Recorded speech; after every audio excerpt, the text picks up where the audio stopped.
নতুন বাসায় এসে সব কাজ একা হাতে গোছগাছ করতে গিয়ে একটু অসুস্থ হয়ে পড়েছি।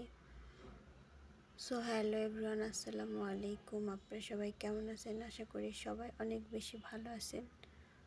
নতুন একটা ব্লগে আপনাদের সবাইকে স্বাগত জানাচ্ছি। তো আজকের ব্লগটা আমি সকালের নাস্তা দিয়ে শুরু করলাম, দুপুর পর্যন্ত সবাই সঙ্গেই থাকুন। তো আপনারা তো সবাই জানেন যে আমি নতুন বাসায় এসেছি, বাসা চেঞ্জ করেছি। তো যাই হোক, বাসা চেঞ্জ করে আসলে যে কতটা ঝামেলা আসলে আগে জানতাম না, বুঝতাম না। সবার মুখে মুখেই শুনতাম যে বাসা চেঞ্জ করা অনেক বেশি কঠিন, অনেক বেশি কষ্টের।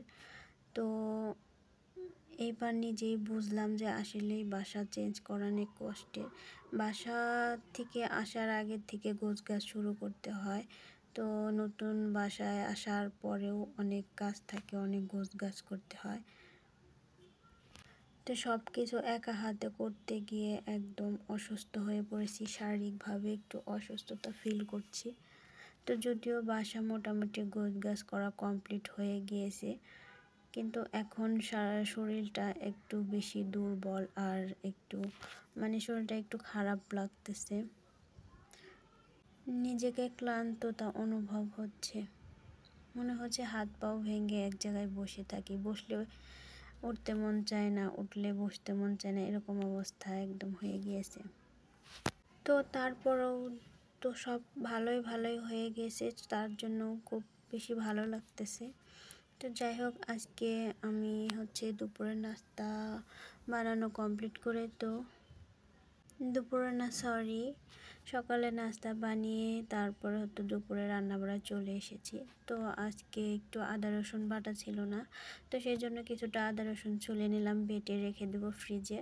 তারপরে দুপুরে রান্নার জন্য সব কিছু কেটে বেছে নিচ্ছি। এখানে আমি লাউ দিয়ে চিংড়ি মাছ দিয়ে রান্না করবো, আর পটল ভাজি করব, সেই জন্য সব কিছু কেটে নিচ্ছিলাম।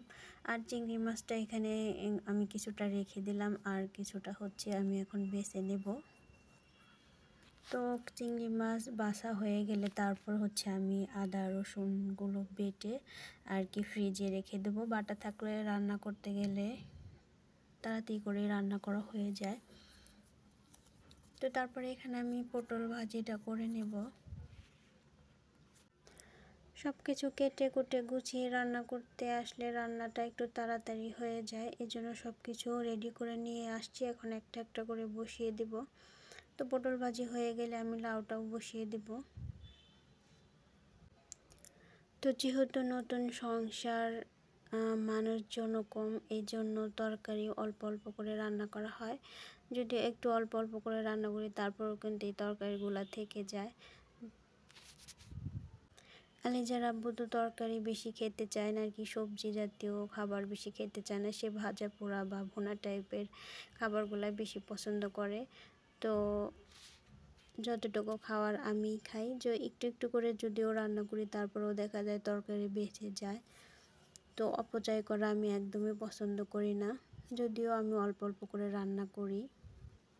তো সব রকম মশলা দিয়ে আমি চিংড়িটা ভালো করে কষিয়ে নিয়েছি। এরপর আগে থেকে কেটে রাখা লাউগুলো দিয়ে আমি একটু ঢেকে ঢেকে সিদ্ধ করে নেব, ভালো করে কষিয়ে নেব। তো কষানো হয়ে গেলে আমি অল্প একটু পানি দেবো, ঝোলের জন্য, বেশি পানি দেব না, যেহেতু লাউ এমনিতেই অনেক নরম তরকারি, আর লাউ থেকে কিছুটা পানি উঠে গিয়েছিল। তো সেজন্য অল্প পরিমাণ পানি দিয়ে পানিটুকু শুকিয়ে একদম মাখা মাখা করে আমি লাউটা নামিয়ে দেব। আজকের রান্নার মেনুতে এগুলাই ছিল। আল্লাহ হাফেজ।